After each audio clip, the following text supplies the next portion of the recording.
सुनो, संभालो अपने आप को। ये लोग अब इंसान नहीं रहे।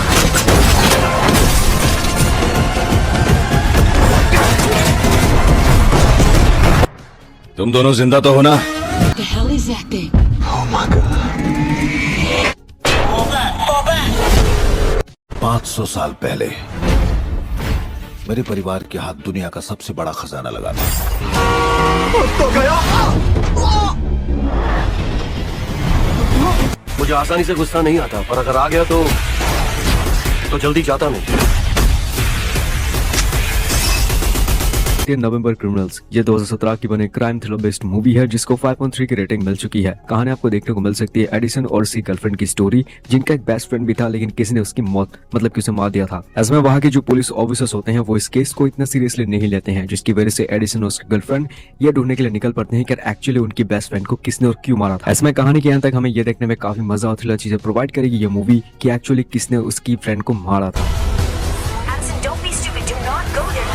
सीजम पार्ट 1 एंड पार्ट 2 ये 2018 में रिलीज हुई एक action super hero comedy movie है जिसे IMDb की तरफ से 7 आउट ऑफ 10 की रेटिंग मिली हुई है। अब इस मूवी के अंदर आपको कहानी दिखाई जाती है बिली नाम के एक लड़के की, जो कि अपनी फैमिली के साथ कहीं ट्रैवल कर रहा होता है, लेकिन इसी बीच उन लोगों का एक्सीडेंट हो जाता है, जिस एक्सीडेंट में बिली के अलावा उसकी पूरी फैमिली मारी जाती है। लेकिन कहानी में ट्विस्ट तो आता है जब इसी बीच बिली की मुलाकात एक बूढ़े इंसान से हो जाती है, जिसके बाद बिली के पास एक बहुत ही तगड़ी वाली सुपर पावर आ जाती है। आखिर बिली के पास ये सुपर पावर कहां से आई और सुपर पावर आने के बाद बिली की लाइफ में क्या कुछ चेंज आने वाला है, वही सब कहानी जानने के लिए आपको इस मूवी को देखना पड़ेगा। और यार आप में से बहुत सारे लोगों ने मुझसे सुपर हीरो मूवी की डिमांड करी थी, तो भाई यार ये काफी कमाल की सुपर हीरो मूवी है जिसके अंदर आपको एक्शन के साथ साथ बहुत ही तगड़ी वाली कॉमेडी भी देखने को मिल जाएगी। बैटल लॉस एंजल ये 2011 की एक एक्शन साइंस फिक्शन मूवी है जिसको रेटिंग 5.7 की IMDb की तरफ से मिल चुकी है। इस मूवी की कहानी फोकस करती है सोल्जर्स के एक टीम के ऊपर, जिन्हें अचानक पता लगता है कि आसमान में उन्हें UFO देखने लगा है, लेकिन देखते देखते ये UFO डायरेक्टली अर्थ के ऊपर हमला कर देते हैं और अर्थ के जितने भी बड़े बड़े शहर होते हैं वहाँ एलियंस हमला कर देते हैं। ऐसे में मूवी की कहानी फोकस करती है उन सभी सोल्जर्स के ऊपर जिन्होंने बहुत ही कमाल की तरीके से इन एलियंस के खिलाफ लड़ते हैं और लोग को बचा रहे होते हैं।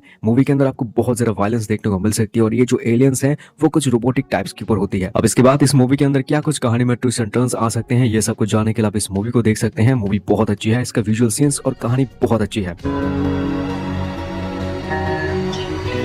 लॉस्ट एंड फाउंड ये 2016 में रिलीज हुई एक मिस्ट्री एडवेंचर मूवी है जिससे IMDb की तरफ से 5.4 की रेटिंग मिली हुई है। इस मूवी के अंदर आपको कहानी दिखाई जाती है मारियो की, जो कि एक ऐसी गवर्नमेंट जॉब करता है जहां पे बेसिकली लोगों के खोए हुए सामान को लाया जाता है और बाद में उन्हें अपने रियल ओनर तक पहुंचा दिया जाता है। अब इसी बीच मारियो को एक दिन एक छोटी सी ब्रीफकेस मिलती है, लेकिन जब वो उस ब्रीफकेस को खोलता है उसके अंदर से उसे एक छोटी सी लड़की की डेड बॉडी मिलती है। अब इसके बाद मारियो इसके बारे में पुलिस को बताता है, लेकिन पुलिस को ज्यादा इन्फॉर्मेशन न मिलने की वजह से मारियो खुद ही डिसाइड करता है कि वो खुद ही पता लगाएगा कि आखिर ये छोटी सी लड़की कौन है और आखिर इसका मर्डर किसने किया। अब आखिर क्या मारियो इस छोटी सी लड़की के बारे में पता लगा कि इसके किलर को ढूंढ पाएगा या फिर नहीं, वही सब मिस्ट्री से भरी हुई कहानी जानने के लिए आपको इस मूवी को देखना पड़ेगा। रिडिक ये 2013 की एक एक्शन साइंस फिक्शन मूवी है जिसको 6.4 की रेटिंग मिल चुकी है। कहानी में देखने को मिलती है रिडिक नाम के एक इंसान की, जो कि दुनिया का सबसे खतरनाक शिकारी होता है। ऐसे में रिडिक उसके साथियों के साथ वो एक मिस्टीरियस प्लेनेट के अंदर आता है, लेकिन वहां आने के बाद उसके साथी उसके साथ गद्दारी कर देते हैं और उसे वहां छोड़कर चले आते हैं। ऐसे में रिडिक किसी भी तरह बच जाता है, लेकिन कहानी में एक बहुत बड़ी ट्विस्ट तब आती है जब कुछ लोग रिडिक की शिकार करने के लिए उस प्लेनेट के अंदर वो लोग आ चुके हैं। अब आगे रिडिक और उन सभी शिकारियों के साथ कहानी में क्या कुछ ट्विस्ट एंड टर्न्स आ सकते हैं, ये सब कुछ जानने के लिए आप इस मूवी को हिंदी में जरूर देख सकते हैं। YouTube पर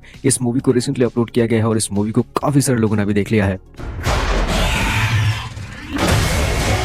गोस्ट बस्टर आफ्टर लाइफ ये 2021 में रिलीज हुई कॉमेडी फैंटेसी मूवी है जिसे IMDb की तरफ से 7.1 आउट ऑफ 10 की रेटिंग मिली हुई है। अब यार आप लोग मुझे कमेंट में गालियां दो, उससे पहले मैं आप सभी लोगों को बता दूं, मुझे पता है इस मूवी को मैंने पहले भी लिस्ट के अंदर ऐड किया था, लेकिन तब ये मूवी एक प्ले लिस्ट के अंदर थी, लेकिन अब आप इस मूवी को बिना किसी प्ले लिस्ट के हिंदी लैंग्वेज में यूट्यूब पे देख सकते हो। अब अगर बात करें मूवी की कहानी के बारे में, तो इसके अंदर आपको कहानी दिखाई जाती है कुछ छोटे बच्चों की, जिन्हें एक दिन पता चलता है कि उनके ग्रैंडफादर गोस्ट बस्टर थे, यानी कि वो लोग जो कि भूतों को पकड़ने का काम करते हैं। लेकिन एक दिन जाने अनजाने में इन बच्चों से एक बहुत ही बुरी आत्मा आजाद हो जाती है। अब इन्हें कैसे भी करके उस आत्मा को पकड़ना होगा, वरना बहुत बड़ी प्रॉब्लम हो सकती है। अब आखिर ये बच्चे मिलकर उस बुरी आत्मा को कैसे पकड़ेंगे और आगे मूवी में जो कुछ भी होने वाला है वही सब कहानी जानने के लिए आपको इस मूवी को देखना पड़ेगा। लियो ये 2022 की एक एक्शन हॉरर बेस्ड मूवी है जिसको 6.8 की IMDb रेटिंग मिल चुकी है। अब इसलिए क्योंकि मूवी का कॉन्सेप्ट काफी अच्छी है। अब इस मूवी के अंदर आपको कहानी देखने को मिल सकती है कुछ लोगों की जो कि कंपटीशन के ऊपर हिस्सा लेते हैं, जहां उन्हें एक रेगिस्तान इलाके में ड्रिलिंग करनी होगी और ड्रिलिंग करने के बाद पानी निकालना होगा। और अगर वो लोग उस सूखे इलाके में ड्रिलिंग करके पानी निकाल लेते हैं तो उन्हें $1 मिलियन का इनाम मिल सकता है। ऐसे में बहुत सारे लोग उस इलाके में इकट्ठा होते हैं ड्रिलिंग करने के लिए, लेकिन जैसे वो लोग ड्रिलिंग करना चालू करते हैं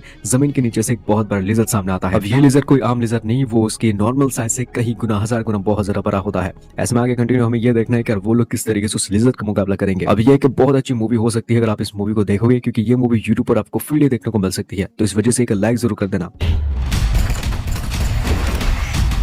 द ईगल ये 2011 में रिलीज हुई एक एक्शन एडवेंचर मूवी है जिसे IMDb की तरफ से 6.2 की रेटिंग मिली हुई है। इस मूवी के अंदर आपको कहानी दिखाई जाती है मार्कस नाम के एक लड़के की, जो कि अपने फादर के ही तरह एक बहुत बड़ा योद्धा बनना चाहता है, लेकिन आज तक वो किसी भी जंग को पूरी तरीके से नहीं जीत पाया। अब इसी बीच मार्कस को एक दिन पता चलता है कि उसके फादर के पास एक ईगल था जिसकी मदद से वो किसी भी जंग को आसानी से जीत जाते थे, लेकिन कुछ सालों पहले उसके फादर के साथ साथ वो ईगल भी कहीं गायब हो गया। अब ऐसे में मार्कस डिसाइड करता है कि वो कैसे भी करके उस ईगल को ढूंढ के उसे हासिल करेगा ताकि वो भी अपने फादर की तरह एक बहुत बड़ा योद्धा बन सके। अब आखिर क्या मार्कस उस ईगल को ढूंढ पाएगा या फिर नहीं, और इस बीच मूवी के अंदर क्या कुछ होता है, वही सब कहानी जानने के लिए आपको इस मूवी को देखना पड़ेगा। चैप्टर 1 ये 2017 की एक हॉरर मिस्ट्री मूवी है जिसको 7.3 की रेटिंग मिल चुकी थी। इस मूवी के अंदर आपको कहानी देखने को मिल सकती है एक छोटे से टाउन की स्टोरी, जिसके अंदर ऑलमोस्ट हर 27 साल के बाद पता नहीं कहां से लेकिन बहुत सारे बच्चे उस शहर से गायब होना शुरू हो जाते हैं। इस समय कहानी फोकस करती है बिली के ऊपर, जिसका भी छोटा भाई अब गायब हो चुका है। इसमें बिली और उसके सभी दोस्त ये चीज के ऊपर इन्वेस्टिगेशन करना शुरू कर देते हैं कि क्यों हर 27 साल के बाद उनके ही शहर में अंदर मौजूद लोग गायब होना शुरू हो जाते हैं। अब आगे की मिस्ट्री कहानी को जानने के लिए आप इस मूवी को देख सकते हैं, जो की बहुत ही कमाल की मूवी है। ब्लड फीस्ट ये 2018 में रिलीज हुई एक हॉरर कॉमेडी मूवी है जिसे IMDb की तरफ से 5.4 की रेटिंग मिली हुई है। इस मूवी के अंदर आपको कहानी दिखाई जाती है ड्रैक्स नाम के एक लड़के की, जिसे हॉरर मूवीज देखना बहुत ज्यादा पसंद है। इसीलिए वो एक दिन अपने दोस्तों के साथ एक हॉरर फेस्टिवल में जाता है ताकि वहां पे जाके वो अपने दोस्तों के साथ एंजॉय कर सके। लेकिन कहानी में ट्विस्ट तो दबाता है जब वहां पे जाने के बाद उन लोगों का सामना कुछ बहुत ही खतरनाक लोगों से हो जाता है, जो कि एक एक करके बहुत ही बेरहमी से उन सारे लोगों को मारने लगते हैं जो कि उस हॉरर फेस्टिवल में आए होते हैं। अब आखिर ये लोग कौन है और आखिर वो इन सारे लोगों को क्यों मार रहे, और ऐसे में ड्रैक्स और उसके दोस्त इन लोगों से कैसे सर्वाइव करेंगे, वही सब कहानी जानने के लिए आपको इस मूवी को देखना पड़ेगा। लेकिन आप सभी लोग इस मूवी को देखो उससे पहले मैं आप सभी लोगों को बता दूं कि इस मूवी के अंदर आपको बहुत ज्यादा खून खराबा देखने को मिलने वाला है। तो अगर आपको खून खराबे वाली कॉमेडी मूवी देखना पसंद है तो आप इस मूवी को एक बार ट्राई कर सकते हो।